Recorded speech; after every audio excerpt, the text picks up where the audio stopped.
அனைவருக்கும் வணக்கம். இன்றைக்கி நம்ம சேனலில் பார்க்க போகிறது குழந்தைகள்லேருந்து பெரியவங்க வரைக்கும் குடிக்கக்கூடிய ஒரு ஆரோக்கியமான சத்து மாவு தான் நம்ம தயாரிக்க போகிறோம்.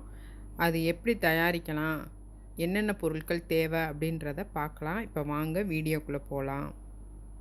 இதுக்கு 36 வகையான பொருள்கள் எடுத்திருக்கோம். அது என்னென்னு பார்க்கலாம். முதல்ல கம்பு 1/2 கிலோ, கேப்பை 1/4 கிலோ, சம்பா கோதுமை 100, சிவப்பரிசி 100, தினை அரிசி 100, பார்லி 100, வெள்ளை சோளம் 100, கொள்ளு 100, கருப்பு கவுனி அரிசி 100, சிவப்பு அவல் 100, வறுத்த வேர்க்கடலை 100, பொரிக்கடலை 100, ராஜ்மா சோளம் 100, எள் 50 கிராம், பாசி பயிறு 100 கிராம், பாசி பருப்பு 100 கிராம். அடுத்ததாக கருப்பு சுண்டல் 100 கிராம், துவரம்பருப்பு 100, உளுந்தம்பருப்பு 100, கடலைப்பருப்பு 100, ஜவ்வரிசி மாவு ஜவ்வரிசி 100. அடுத்ததாக பிஸ்தா 100 கிராம், பாதாம் 100 கிராம், முந்திரி பருப்பு 100 கிராம், வால்நட் 100 கிராம், 50 கிராம் கசகசா, ஏலக்காய் 10, 2 விரல் அளவு சுக்கு. அடுத்ததாக மிளகு 1 ஸ்பூன், வெந்தயம் 1/2 ஸ்பூன், 1 ஸ்பூன் சீரகம், ஜாதிக்காய் கொஞ்சம் 2 துண்டு. இந்த பொருள்களோட இன்னும் 3 பொருள் சேர்த்துருக்கோம். அந்த வீடியோவில் பார்க்கலாம். இப்போ பற்ற வச்சிட்டோம். இப்போ இந்த ஜாமான்லாம் வறுக்க போகிறோம். வறுக்கிறது வந்து இரும்பு கடாயில் வறுத்தா ஒரே மாதிரி வறுபடும். அதனால நம்ம இரும்பு கடாய் வச்சு வறுக்க போகிறோம். சூடு என்னன்னா எடுத்து வச்சுருக்க கேப்பையை ஃபஸ்ட்டு போட்டுக்கிடுவோம். அடுப்பை சிம்மில் வச்சே வறுத்துக்குருவோம். வெடிக்கும் 1-2 வெடிக்கிறப்ப லேசாக வாசம் வரும், நல்லா கலர் லேசாக சேஞ்ச் ஆகும். அந்த ஸ்டேஜில் நம்ம எடுத்து ஆற வச்சுருவோம். அடுத்தது கம்பு எடுத்து வறுத்துக்க போகிறோம். கம்பு நல்லா வெடிக்க ஆரம்பிச்சிருச்சு, வாசம் வர ஆரம்பிச்சிருச்சு. இந்த ஸ்டேஜில் நம்ம எடுத்துருவோம் அதை. அடுத்ததாக சம்பா கோதுமை, இதே அதே மாதிரி தான் லோ ஃப்ளேமில் வச்சு தான் நம்ம வறுக்கணும்.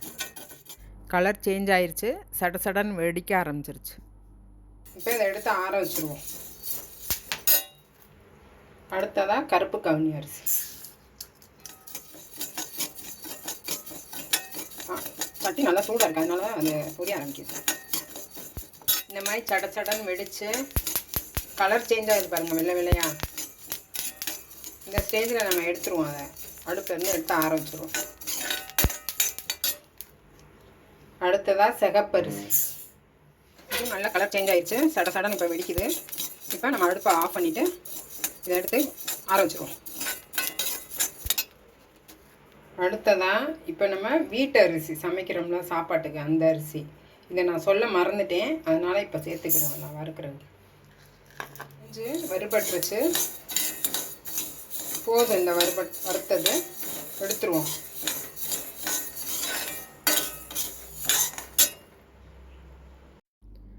வெள்ளை சோளம் நல்லா பொரிஞ்சோடனே அதையும் எடுத்து ஆற வச்சுருவோம்.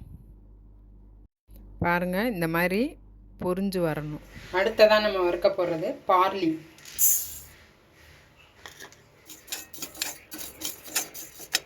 இதே லோ ஃப்ளேமில் தான் வச்சுருக்கணும். எல்லாமே லோ ஃப்ளேமில் தான் வறுக்கணும். கொஞ்சம் கறிக்கிச்சுனாலும் வேஸ்ட் ஆகிடும், சாப்பிட முடியாத அளவுக்கு. இதோ 1-2 வெடிக்க ஆரம்பிச்சிருச்சு பாருங்கள், பாப்கார்ன் மாதிரி இருந்தால்.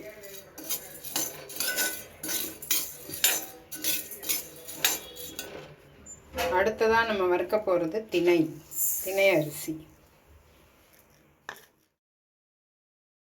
தினை நல்லா வறுபட்டுருச்சு, நல்லா கலர் சேஞ்ச் ஆகி பொரியிற ஸ்டேஜில் இருக்குது. நம்ம எடுத்து இதை கொட்டி ஆற வச்சுருவோம். அடுத்ததாக நம்ம போட போடுறது காணப்பயிர், கொள்ளு.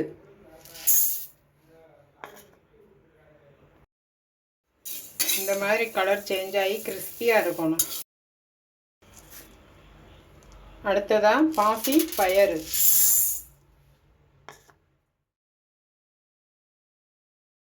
இப்போ பாருங்கள் ஒரே மாதிரி ஒன்று சொன்னாப்ப வறுபட்டுருக்கு. அடுத்ததாக துவரம்பருப்பு,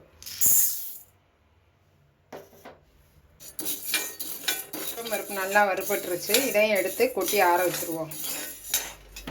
அடுத்ததாக பாசி பருப்பு,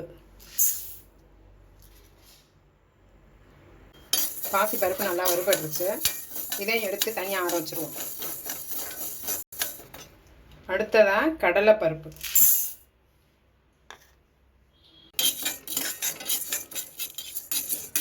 கடலைப்பருப்பு நல்லா வாசம் வந்துருச்சு.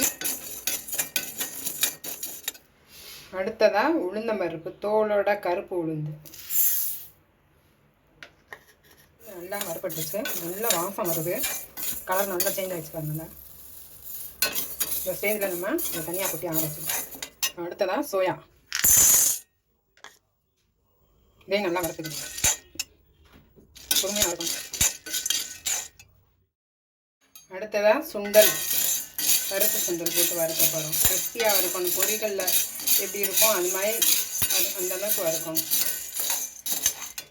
இப்போ கருப்பு சுண்டல் நல்லா வறுபட்டுருச்சு. இதை இப்போ எடுத்து கொட்டி ஆரம்பிக்கலாம். வேர்க்கடலை, இது ஏற்கனவே வறுத்த வேர்க்கடலைனால லைட்டாக வறுத்தா போதும்.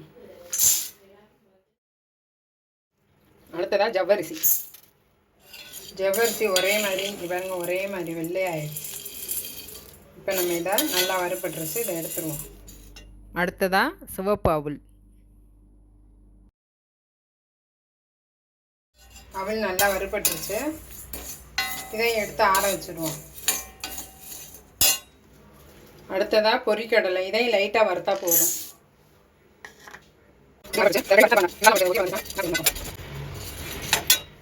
அடுத்ததாக எள்ளு. எள்ளு வந்து கருப்பு எள்ளும் போடலாம், வெள்ளை எள்ளும் போடலாம். வெள்ளை எள்ளும் போடலாம். எள்ளு வந்து எந்த எள்ளுனாலும் சரி, வெள்ளை எள்ளுனாலும் சரி, கருப்பு எள்ளுனாலும் சரி, அது நல்லா பொரிஞ்சு வரப்போ நம்ம எடுத்துருவோம். எள்ளு நல்லா வறுபட்டுருச்சு. இப்போ எள்ளையும் எடுத்து தனியாக ஆற வைக்க போகிறோம். அடுத்ததாக கசகசா. கசகசா வந்து இந்த மாதிரி சட சட சடன்னு பொரியணும். சவுண்டு கேட்குறா? நல்லா லோ ஃப்ளேமில் வச்சு வறுத்து எடுத்துக்கிறோம். இந்த மாதிரி லோ ஃப்ளேம்லேயே இப்படி வரும். அடுத்ததாக முந்திரி பருப்பு.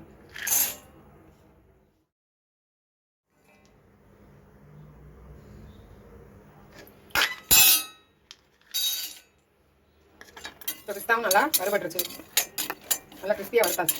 இதை எடுத்து அதோட போட்டு வச்சுருவோம். அடுத்ததாக வால்நட். வால்நட்டும் நல்லா வறுபட்டுருச்சு. இதையும் எடுத்து வச்சுருவோம். 1 ஸ்பூன் மிளகு, 1 ஸ்பூன் சீரகம், 1/2 ஸ்பூன் வெந்தயம். இது வந்து நம்ம பாலில் காய்ச்சி சத்து மாவு குடிக்கிறதா இருந்தால் இதை ஸ்கிப் பண்ணிடணும். இப்போ இதுவும் வறுபட்டுருச்சு. இதை ஆஃப் பண்ணிடுவோம். இதை எடுத்து ஆற வச்சுருவோம். அடுத்ததாக கொஞ்சம் ஏலக்காய். இதுவும் பாலில் போட்டு குடிக்கிறதுனா குடிச்சிக்கலாம். இதை போட்டு யூஸ் பண்ணிக்கோங்க. அப்படி இல்லாட்டினா கஞ்சியாக வச்சு குடிக்கிறதா இருந்தால் இதை சேர்க்காதீங்க. ஏலக்காயும் சுக்கையும் இப்போ வறுத்துக்க போகிறோம். ஏலக்காயை மட்டும் நம்ம இப்போ சட்டியிலேருந்து எடுத்துக்கிடுவோம். சுக்கு வந்து ஆல்ரெடி நல்லா காஞ்சிருக்கனால அந்த சட்டியோட ஹீட்லேயே அது இருக்கட்டும். அடுத்தது சோளம். சோளம் வந்து விடுபட்டுருச்சு. அதையும் இப்போ சேர்த்துக்கிறோம். இது வந்து உருண்டை சோளமாக கேட்டு வாங்கணும். அது இந்த மாதிரி பொரியும் நல்லா பாப்கார்ன் மாதிரி. இதையும் வறுத்து எடுத்தாச்சு.